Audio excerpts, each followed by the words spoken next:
Si te dijera que existe una estrecha relación entre la llegada del yoga a Occidente y la explosión de la Revolución Mexicana, seguramente me tomarías por loco. Pensarías que el yoga no tiene absolutamente nada que ver con la guerra civil que se vivió en México a principios del siglo XX y de acuerdo a los libros de texto de la SEP, seguramente estarías en lo correcto. Pero debes saber que la filosofía del yoga y en especial la filosofía del Bhagavad Gita se encontró presente en la forma de pensar de uno de los protagonistas de la revolución. Me refiero a Francisco I. Madero.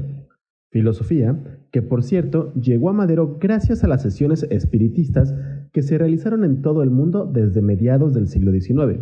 ¿Cómo es que Madero se interesó en la filosofía del yoga clásico? ¿Qué relación existe entre las sesiones espiritistas y el yoga? ¿De qué manera influyó el Bhagavad Gita en el pensar de Madero?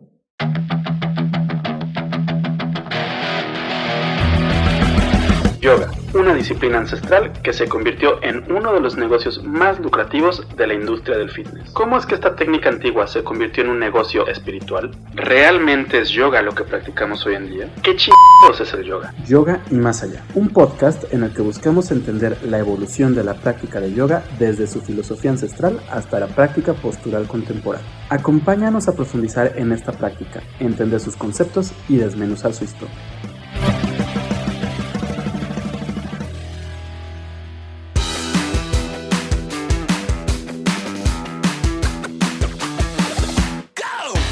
Bienvenida, bienvenido a Yoga y Más Allá, el podcast sobre historia y filosofía del yoga de Yoga Nidra MX. Yo soy Rodrigo Delgado y durante los próximos minutos te voy a platicar brevemente sobre uno de los datos más curiosos en la historia de México. Como ya te imaginarás, me refiero al hecho de que Francisco I. Madero basó su lucha y política en uno de los libros más importantes dentro de la escena del yoga clásico y contemporáneo, así como de los mismos hinduismos. Me refiero, claro, al Bhagavad Gita. Yo sé que suena difícil de creer, pero la relación entre Madero y el Bhagavad Gita se encuentra ampliamente documentada, y de hecho hay un libro escrito por el mismísimo político en el que habla sobre este tema. Entonces, ¿cuál fue la relación entre la filosofía del yoga y la política de Madero? ¿Cómo fue que Madero llegó a interesarse en el Bhagavad Gita? Para responderte estas preguntas y muchas otras, vamos a empezar hablando brevemente sobre el Bhagavad Gita, resumiendo los conceptos cosmológicos del texto. Después, hablaremos brevemente sobre Allan Kardec y la historia de la doctrina espírita, así como de los viajes de Madero al viejo continente. También retomaremos muy brevemente el infame manual espírita que circuló en las librerías de México por ahí de 1911, y terminaremos hablando sobre las afirmaciones del mismo Madero sobre su política y el Gita. En lo personal, creo que podría ser un episodio muy entretenido e interesante, por lo que estoy ansioso de empezar de una buena vez. Un breve resumen del Bhagavad Gita. Si escuchaste el episodio anterior, seguramente ya sabes que el Bhagavad Gita es uno de los textos sagrados más importantes de la India, pues en él se resumen varios de los temas cosmológicos, religiosos y ontológicos de las religiones orientales. Si no lo escuchaste, no pasa nada. A continuación voy a darte un breve resumen del libro y en especial de los aspectos filosóficos que retoma. Antes que nada, debes saber que el Mahabharata es una de las épicas más importantes y extensas en el mundo, y que en ella se retrata la lucha dinástica por el trono de la capital Hastinapura, el reino del clan Kuru. El Bhagavad Gita conforma uno de los tantos capítulos que conforman el Mahabharata, y en él se retrata el momento en el que el guerrero Arjuna llega al campo de batalla guiado por su amigo y chofer Krishna. Al llegar a la batalla, Arjuna siente un fuerte desaliento al descubrirse en una batalla contra sus propios amigos y familiares. Ante este decaimiento, su amigo Krishna empieza a hablarle sobre la naturaleza del alma, el universo, el Dharma y demás conceptos filosóficos y ontológicos. Empieza explicando que el alma o Atman es inmortal, por lo que la muerte del cuerpo físico no afecta al alma. El Atman se encuentra en el samsara, que es el ciclo de renacimientos, y su meta es la de alcanzar la liberación de este mundo de ilusión y unirse con Brahman, es decir, con Dios, aunque en Occidente nos gusta llamarlo esencia o universo. Esto es importante, pues habla de una doctrina no dualista en la que Atman y Brahman son uno mismo, aunque hay personas que aseguran que en el Gita se habla de una doctrina dualista. El punto es que al morir nuestro cuerpo físico, nuestra alma continúa atrapada en el samsara, renaciendo en un nuevo cuerpo mundano. Gracias a esto, de acuerdo al mismo Krishna, las acciones violentas de Arjuna en el campo de batalla no afectarían su karma, siempre y cuando éstas las realice siguiendo su dharma o deber. Entonces, si la meta del Atman es alcanzar el moksha o liberación, ¿cómo puede lograrlo? De acuerdo a las enseñanzas de Krishna, se puede lograr a través de diferentes caminos del yoga: el conocimiento, la acción y la devoción. Esto es importante, pues a fin de cuentas, todo el Bhagavad Gita habla de la importancia del yoga, aunque el yoga o yogas que describe son muy diferentes a los que practicamos hoy en día. Por último, un detalle que me encanta del Gita es cuando Krishna revela su forma real ante Arjuna. En Occidente estamos muy cómodos y cómodas con la idea de que Dios nos creó a su imagen y semejanza, por lo que nos es muy fácil visualizar a un Dios antropomorfo. Esto es posible porque en la visión occidental se habla de un dualismo ontológico, es decir, que Dios y su creación se encuentran completamente separadas. Sin embargo, en el no dualismo, Dios y la creación son lo mismo. Digamos que Dios se encuentra dentro de mí y yo me encuentro dentro de Dios. Entonces, bajo esta idea, la forma real de Dios debería ser la de un ser amorfo en el que se pueda visualizar toda la creación. Oh rey, después de que Krishna, el señor del yoga, hablase hacia Arjuna, se le manifestó en su forma divina. Y Arjuna, dotado de visión divina, contemplaba en una visión portentosa cómo su señor tomaba incontables formas de impresionantes aspectos, con multitud de ojos correspondientes a innumerables caras, con gran profusión de ornamentos divinos y blandiendo numerosas armas celestiales, ataviado con espléndidas guirnaldas y ostentosas vestiduras, despidiendo fragancias de aromas celestiales, y luciendo todo tipo de maravillas, resplandeciente en su infinidad divina. Su cara miraba en todas direcciones, como si la deslumbradora luz de 1000 soles juntos surgiera de repente en medio del firmamento.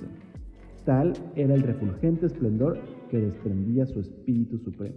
Y Arjuna vio el universo entero en su incontable variedad, suspendiendo y formando una inmensa unidad dentro del resplandor que desprendía el cuerpo del dios de los dioses. Bueno, ¿y todo esto qué chingados tiene que ver con Madero? Llegó el momento de empezar a responder esa pregunta. Pero para ello, primero tenemos que hablar de Allan Kardec y su doctrina espírita.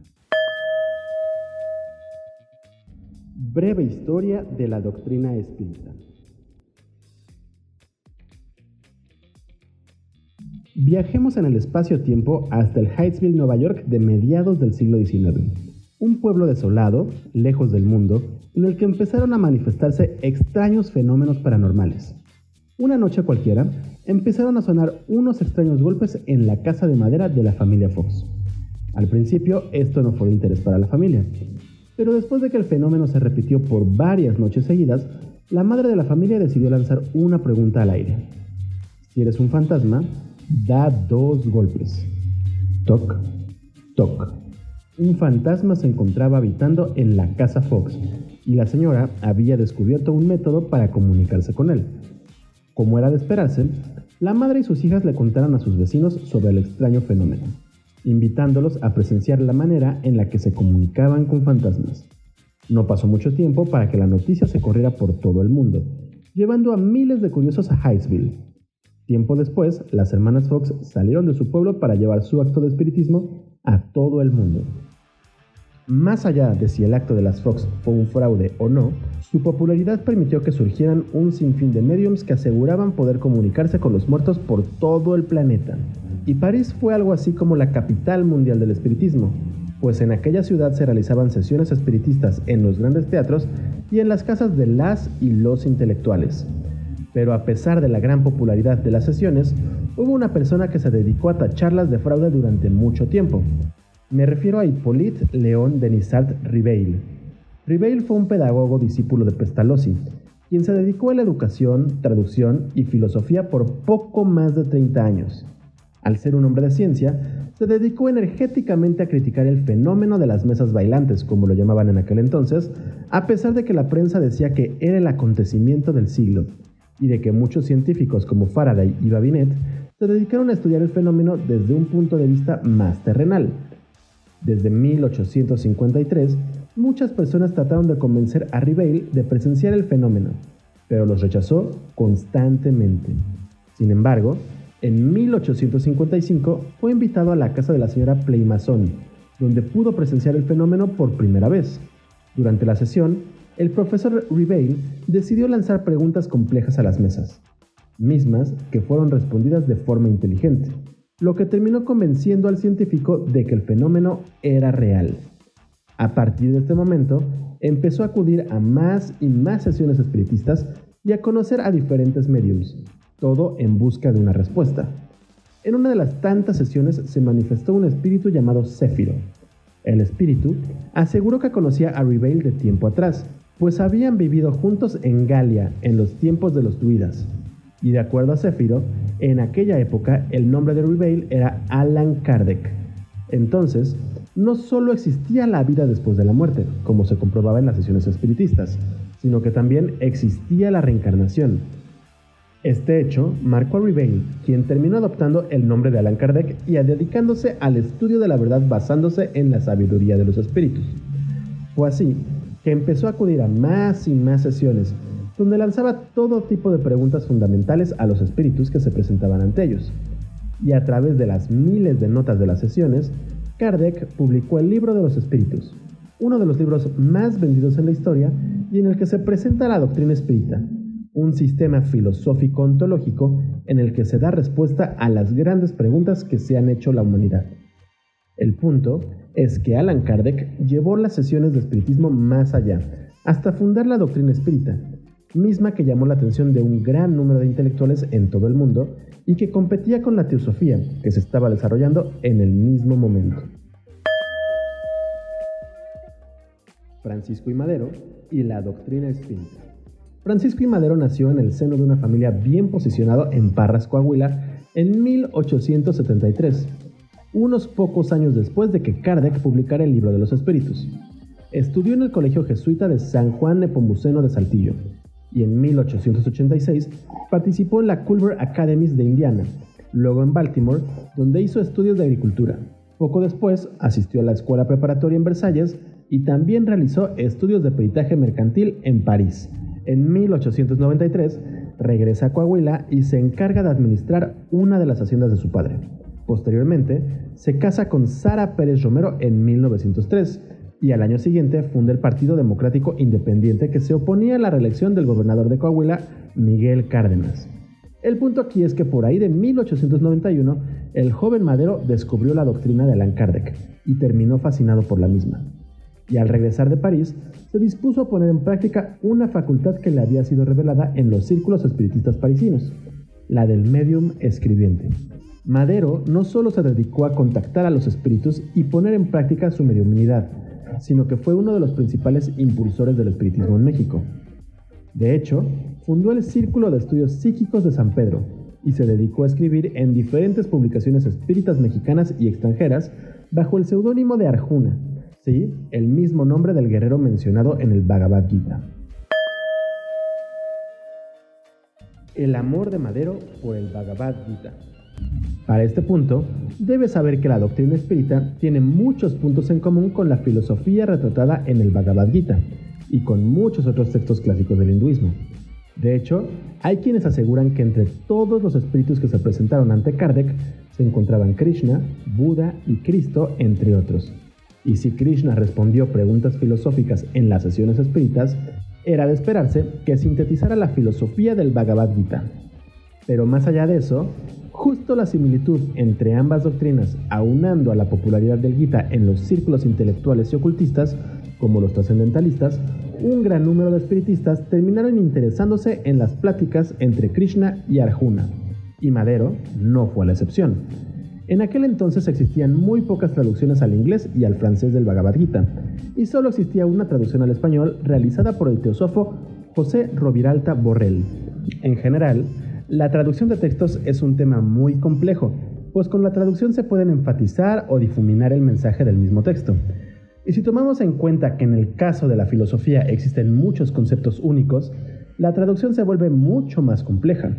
Es justo por eso que existen muchísimos términos que nunca se han traducido al español, como el mentado Dasein de Heidegger. Con la filosofía, ontología y religión de la India pasa exactamente lo mismo. Existen un sinfín de términos que suelen no ser traducidos o ser interpretados de diferentes formas a la hora de la traducción. Y es justo por eso que vale mucho la pena acercarse a diferentes traducciones de los textos sánscritos.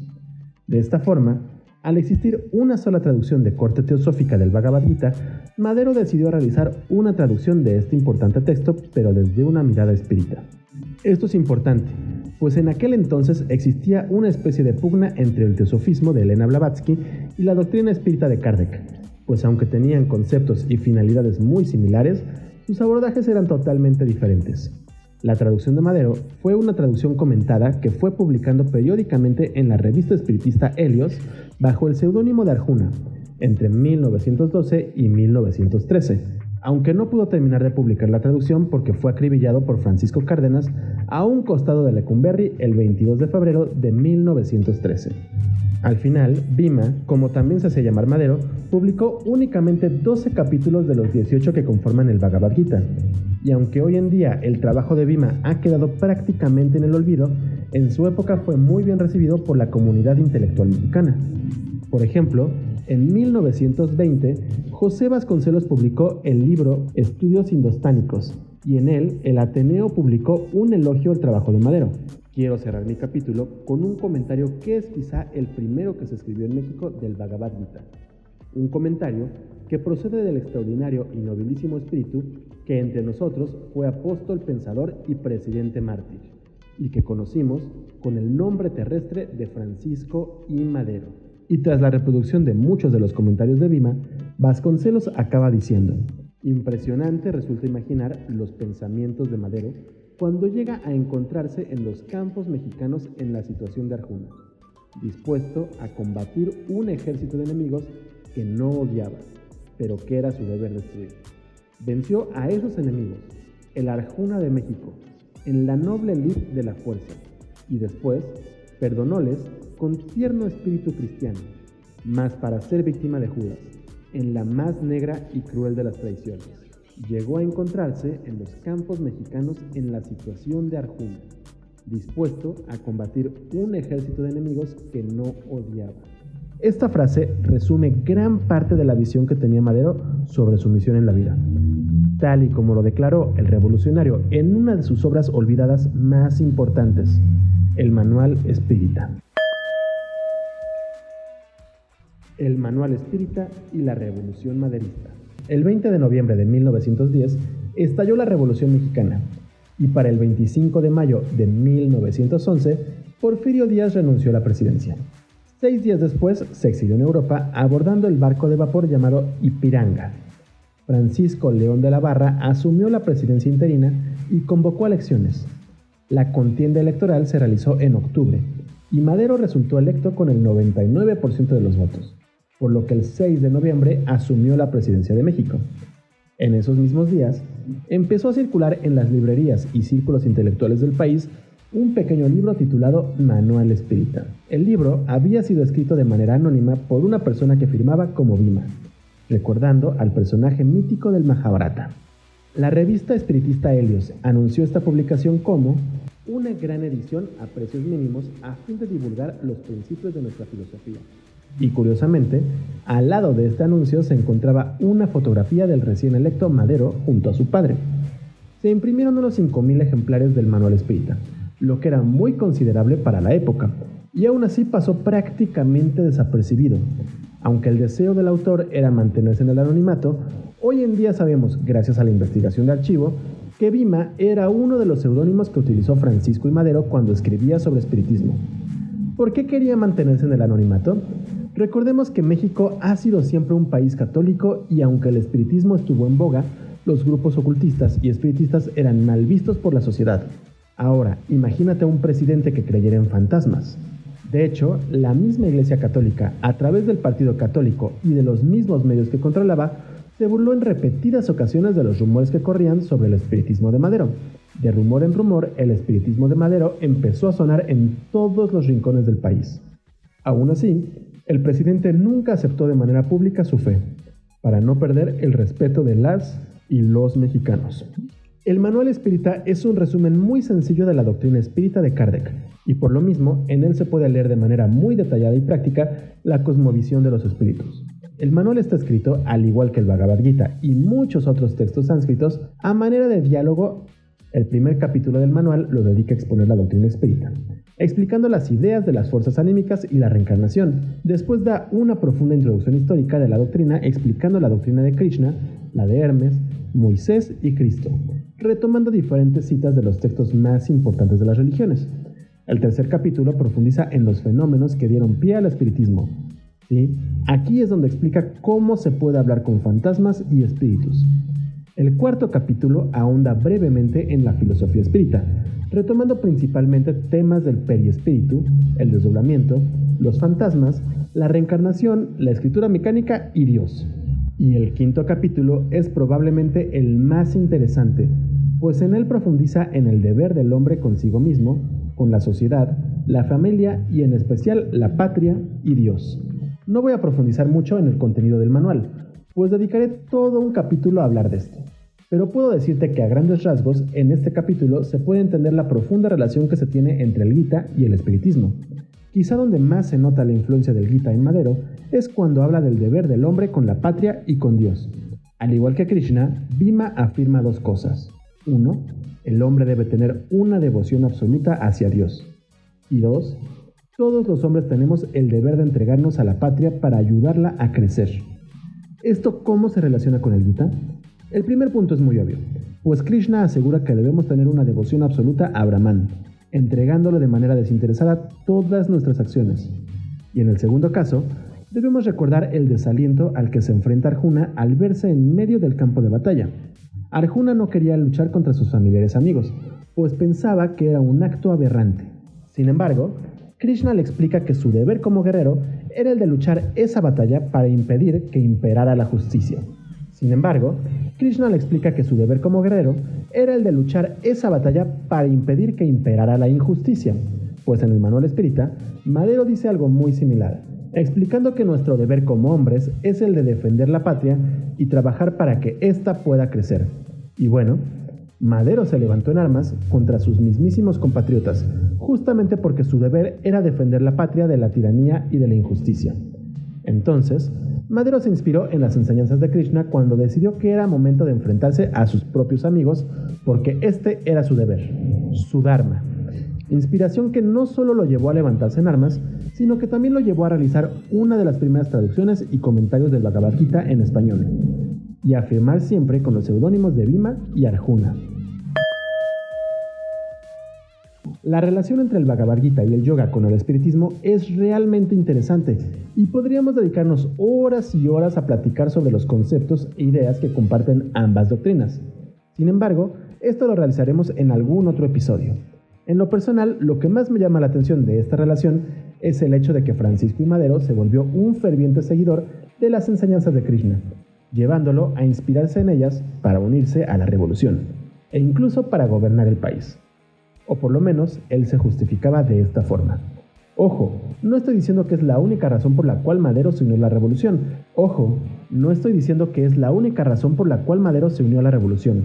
De hecho, en lo personal podría llegar a pensar que esto fue solo un pretexto para canonizarse en la lucha.